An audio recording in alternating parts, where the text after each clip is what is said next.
Oi, minha galerinha do bem. E aí, vamos terminar hoje o Poder Executivo, né? É o jeito. A gente demora, mas a gente termina. Vamos combinar que o Poder Executivo é o mais simples de todos, tá tudo tranquilo, que a gente respira para entrar no Poder Judiciário, entendeu? O Poder Judiciário é que o negócio pega. Mas vamos lá, estamos estudando as atribuições, as competências do Presidente da República. E aí, tá faltando pouca coisa para a gente terminar o artigo 84.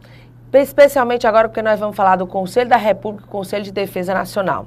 Então, pega aí o seu artigo 84, incisos 17 e 18. Olha só o que ele diz.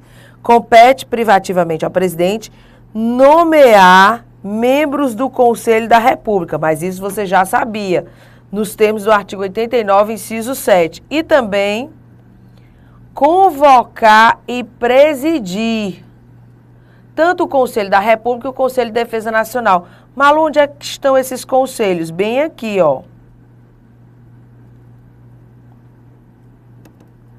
Conselho da República e Conselho de Defesa Nacional, artigo 89. O Conselho da República é órgão superior de consulta do Presidente da República e dele participam o vice, o presidente da Câmara, o presidente do Senado, os líderes da maioria e minoria, tanto da Câmara como do Senado, o ministro da Justiça e aqui 6 brasileiros natos com mais de 35 anos de idade, sendo 2 nomeados pelo Presidente da República, 2 eleitos pelo Senado e 2 eleitos pela Câmara dos Deputados. A gente já viu muitos aqui. Todos com mandato de 3 anos vedado a recondução. Então, esses 2 aqui são 6. 2 são nomeados pelo Presidente, 2 eleitos pela Câmara e 2 eleitos pelo Senado. E, Malu, qual é a competência do Conselho? Tá aqui. Compete ao Conselho da República pronunciar-se sobre intervenção federal, estado de defesa e estado de sítio. Malu, então o presidente tem que ouvir os conselhos? Tem que ouvir os conselhos. Ele tem que ouvir. Agora, não está vinculado à pronúncia desses conselhos. Não está. Questões relevantes para a estabilidade das instituições democráticas. Pessoal que estuda para a polícia, ó, isso aqui é importante. Polícia Federal. Tá.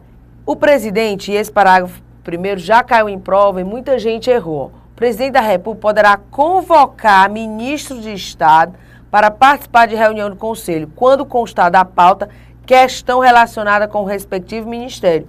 Ou seja, além do ministro da Justiça, podem participar do Conselho outros ministros convocados pelo presidente, certo? A lei regulará a organização e funcionamento do Conselho da República. E o Conselho de Defesa, que está aqui ó, no artigo 91, também é órgão de consulta do presidente da República nos assuntos relacionados com a soberania nacional e a defesa do Estado Democrático. E dele participam como membros natos. Mas não quer dizer que ele é brasileiro nato, não. Quer dizer que ele é cativo. São esses membros, não tem nada a ver com natos. Brasileiros natos. Quem participa como membro cativo? O vice-presidente, presidente da Câmara, presidente do Senado, ministro da Justiça. Vocês estão notando que esses também participam do Conselho da República? Os mesmos. Aqui é que vai diferenciar ó, o ministro de Estado de Defesa, o ministro das Relações Exteriores e o ministro de Planejamento e os comandantes da Marinha, do Exército e da Aeronáutica. São esses que são incluídos. Competência, compete ao Conselho de Defesa Nacional opinar, sempre é opinião, né, pronunciamento, opinar nas hipóteses de declaração de guerra e de celebração da paz, nos termos desta Constituição, opinar sobre a decretação do Estado de Defesa, do Estado de Sítio e da Intervenção Federal, propor os critérios e condições de utilização de áreas indispensáveis à segurança do território nacional, e opinar sobre o seu efetivo uso, especialmente na faixa de fronteira e nas relacionadas com a preservação e exploração dos recursos naturais de qualquer tipo. Pessoal da Polícia Federal, cuidado com isso aqui. Os conselhos têm que propor critérios e condições de utilização de áreas indispensáveis à segurança do território nacional. Estudar, propor e acompanhar o desenvolvimento de iniciativas necessárias a garantir a independência nacional e a defesa do Estado Democrático. E aí, a lei regulará a organização e funcionamento do Conselho de Defesa Nacional. Então, como a gente viu, vimos aí a composição dos dois conselhos e a competência deles, tá? E, além disso, quem preside e quem convoca esses conselhos, quem é? O presidente da República. Tá aqui, ó. Quem convoca e preside o Conselho da República e o Conselho de Defesa Nacional é o presidente da República. Pronto, quanto a isso a gente não tem mais dúvida. Como eu já vi o 19, o 20 e o 21, aliás, e o 22, o 21, ó, conferir condecorações e distinções honoríficas também é competência do presidente da República. Mas aqui a gente não tem que tecer muitos comentários, não. Inciso 23.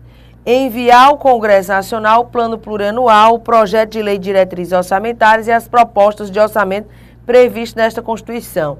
Isso aqui, gente, a gente já sabia, porque a gente sabe que o presidente envia ao Congresso Nacional, o Congresso Nacional vai julgar as contas, tá no artigo 49, inciso 9, mas, Luiz, se o presidente não encaminhar,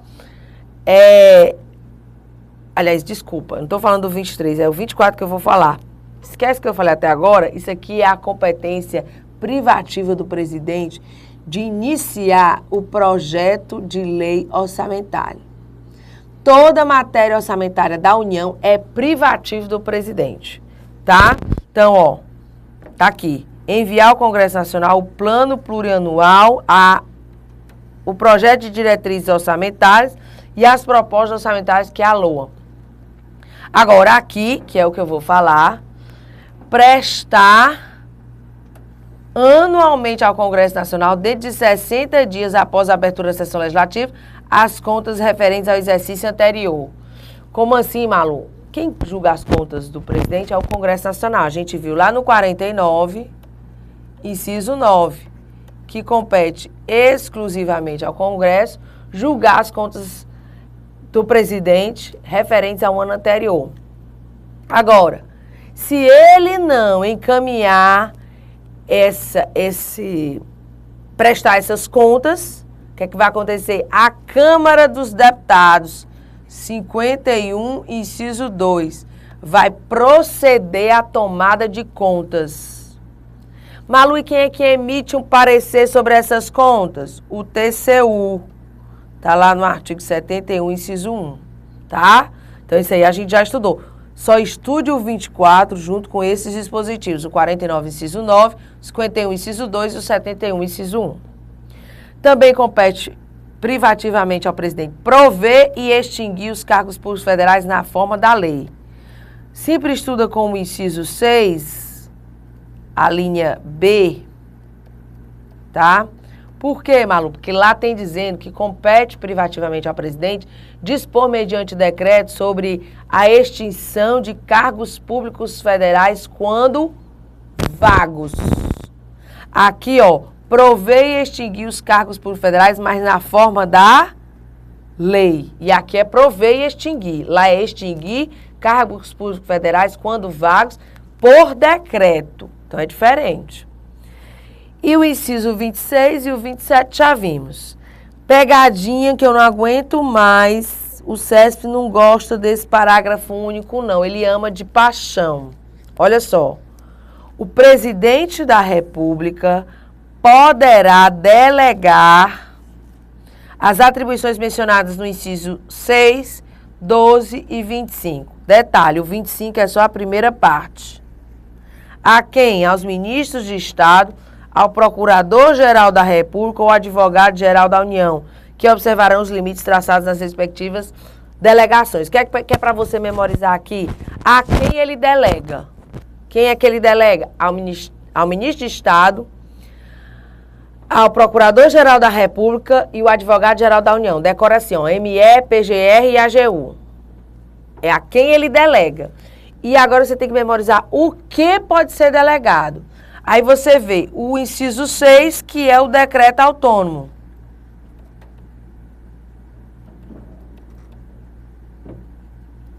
O inciso 12 é a concessão de indulto e a comutação de penas. E o inciso 25, você tem que lembrar que é só a primeira parte. Então, o que é? Prover os cargos públicos federais na forma da lei.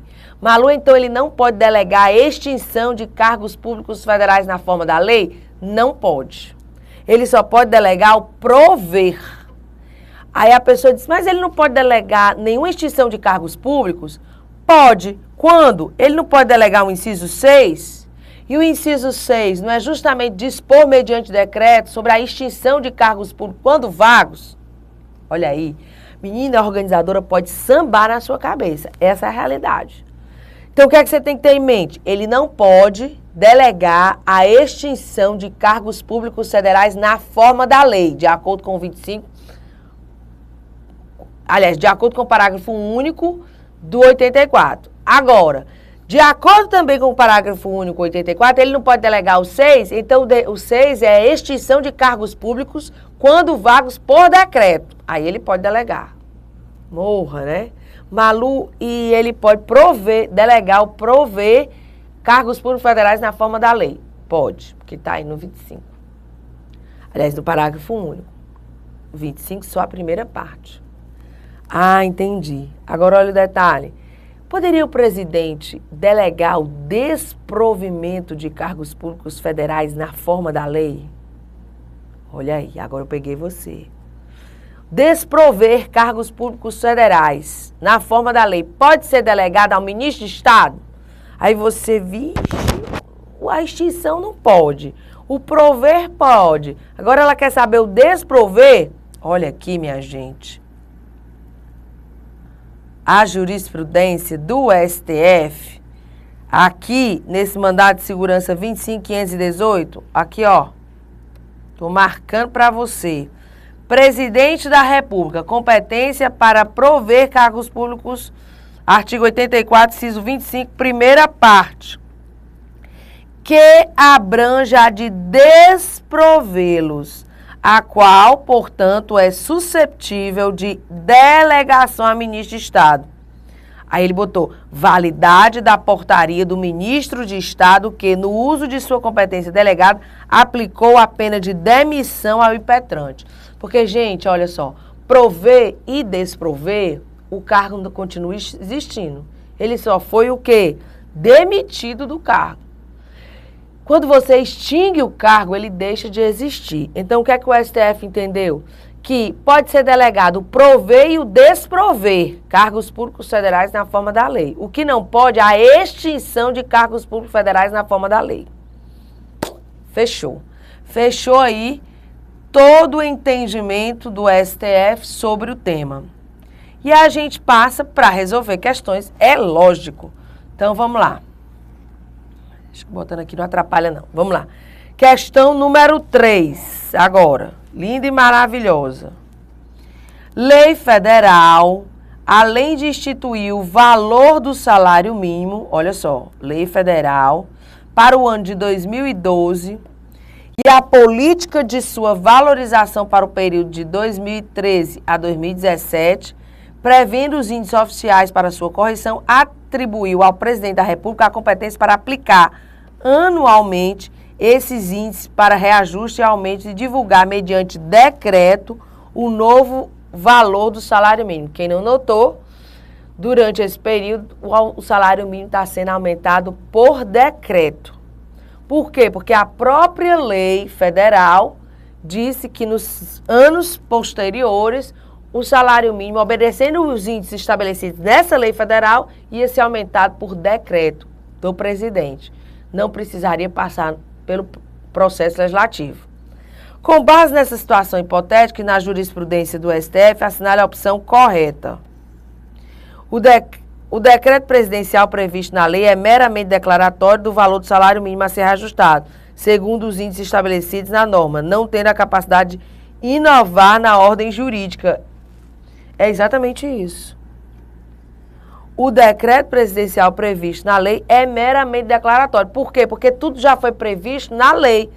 Só nos anos seguintes é que ele ia estipular de acordo com os índices estabelecidos na lei. É meramente declaratório do valor do salário mínimo a ser reajustado segundo os índices estabelecidos na norma, não ter a capacidade de inovar na ordem jurídica. Isso aqui, gente, inclusive foi objeto de decisão do Supremo Tribunal Federal, o STF considerou constitucional. Quando a gente estava estudando os direitos sociais, lá no artigo 7º, inciso 4, eu falei dessa jurisprudência e ela consta lá no seu material. O STF colocando que era constitucional. É o que a gente chama de reserva legal qualificada. Reserva legal qualificada não. Reserva legal relativa. Por quê, Malu? Porque a própria lei relativizou. A própria lei previu que nos anos de 2012 em diante, até 2017, seria estabelecido por decreto. Então, letra A. O que não é a letra B? A previsão de adição de decreto presidencial na referida lei é inconstitucional. Não é inconstitucional, pois afronta a norma constitucional que exige lei formal para a fixação do valor do salário mínimo. Não foi isso que o STF previu, tá? Não foi isso. O decreto presidencial previsto na lei poderia ser objeto de ação direta de inconstitucionalidade por constituir decreto autônomo. O decreto presidencial não é o decreto autônomo, ele é um decreto regulamentar. O presidente regulamenta aí. A lei é inconstitucional, já que a fixação do valor do salário mínimo compete privativamente ao presidente. Não, está errado. O presidente da República poderia delegar a atribuição a ele fixada na lei ao ministro de Estado do Trabalho e Emprego. Não, porque isso aqui é um decreto regulamentar, né? Não um decreto autônomo. Então, aqui, sem muitos desvaneios, é aí a letra A. Questão agora número 4. Compete privativamente ao presidente da República a concessão de indulto, podendo essa competência, entretanto, ser delegada a outras autoridades, como, por exemplo, ministro de Estado. Certíssimo. É só você conferir aí no artigo 84, parágrafo único, que o artigo 84, inciso 12, pode ser delegado.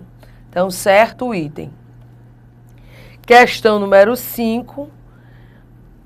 A Constituição Federal autoriza o presidente da República a criar cargos e extinguir órgãos públicos por meio de decreto. Não, órgãos não. São cargos. Inclusive, no artigo 84, inciso 6, você vê justamente isso.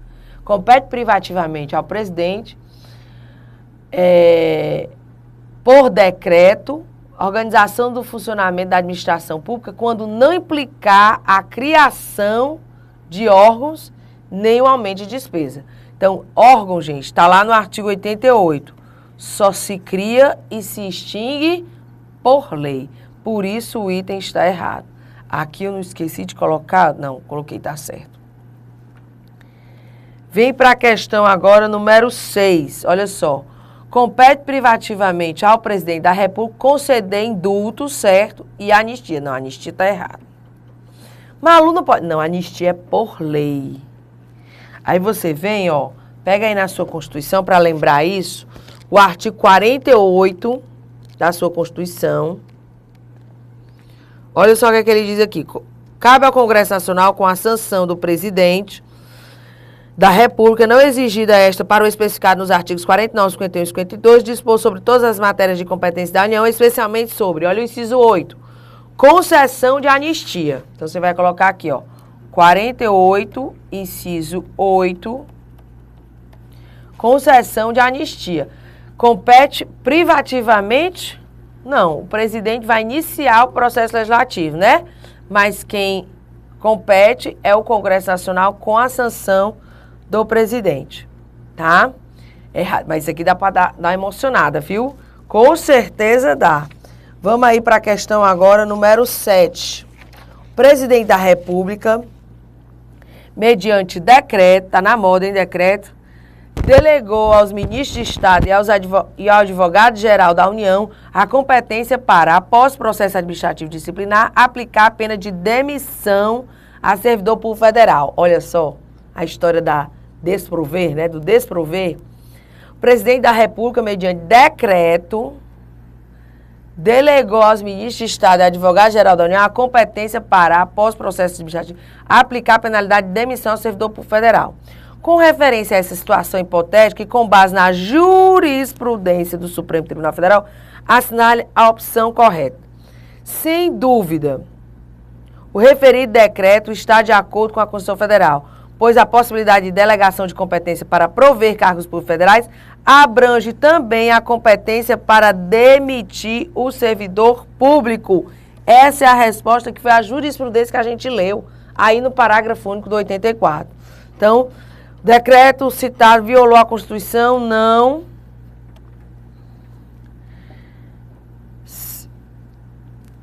De acordo com o texto da Constituição, a referida delegação pode sim ser feita aos ministros de Estado, mas não pode ser estendida à advogada-geral da União, pode aos dois.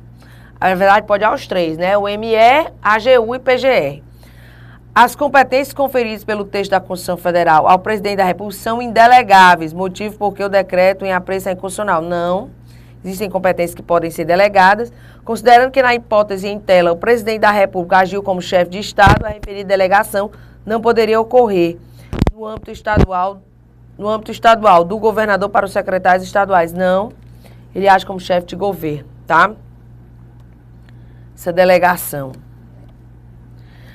Aí acabei aqui as questões de competência, eu venho para responsabilidade, que é outro tema. Você vê que tem programas de concurso que eles botam só esses dois temas. Responsabilidade, aliás, atribuições, que é justamente o artigo 84, e a responsabilidade, que envolve o artigo 85 e 86. Só, tá? São crimes de responsabilidade os atos do presidente da República que atentem contra a Constituição Federal. E especialmente contra a existência da União, isso aqui são os crimes de responsabilidade. O livre exercício do poder legislativo, do poder judiciário, do Ministério Público e dos poderes constitucionais nas unidades da Federação, o exercício dos direitos políticos, individuais e sociais, a segurança interna do país, a probidade na administração. Olha aí, o presidente não comete crime de improbidade administrativa. O presidente, se violar a probidade na administração, comete crime de responsabilidade. A lei orçamentária e o cumprimento das leis e das decisões judiciais. Gente, isso aqui é um artigo que você pode utilizar na sua prova de dissertação, a sua discursiva. Malu, é sério, dá para fazer em qualquer dissertação sobre dignidade da pessoa humana, direitos, políticas públicas, porque, se o presidente feriu o exercício dos direitos políticos, individuais e sociais, cometeu crime de responsabilidade. Se ele atentar contra a segurança interna do país, olha aí uma dissertação sobre segurança pública, sobre os órgãos da segurança pública, você pode incluir isso aqui, que o presidente da República, se atentar contra a segurança interna do país, ele comete crime de responsabilidade contra a probidade na administração, a lei orçamentária, a existência da União, o livre exercício do Poder Legislativo, do Poder Judiciário, quem estuda aí para Poder Judiciário, contra o cumprimento das leis e das decisões judiciais. Isso aqui cabe em qualquer dissertação sobre esses temas. E aí você já fica de olho. Se ele comete crime de responsabilidade, ele vai ser processado por quem? Olha só aqui o artigo 86. Admitida a acusação contra o presidente da República por 2/3 da Câmara dos Deputados, será ele submetido a julgamento perante o STF nas infrações penais comuns ou perante o Senado Federal nos crimes de responsabilidade. Aí você já estuda o artigo 52, parágrafo único, para dizer que o Senado condena o presidente por 2/3. Quem preside a sessão de julgamento é o presidente do Supremo Tribunal Federal. A condenação é do Senado e ele perde o cargo e fica inabilitado para o seu exercício de funções públicas por 8 anos, sem prejuízo de outras sanções judiciais cabíveis. Olha aí. Então, é um parágrafo inteiro. Meu amigo, depois se você disser isso numa dissertação, o examinador não vai mais nem olhar seus erros de português. Ele vai dizer, meu Deus, ele fez uma junção de tudo. Então, fica de olho que esse aqui é um artigo importante para isso. Mas voltando aqui, Sobre uma jurisprudência importante que não cai não, despenca, súmula 722 do Supremo Tribunal Federal.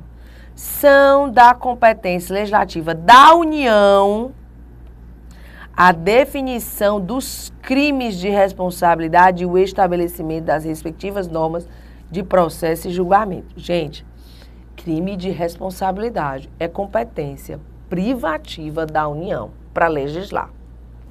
O Estado não pode legislar sobre isso. Isso aqui, ó, importante, hein?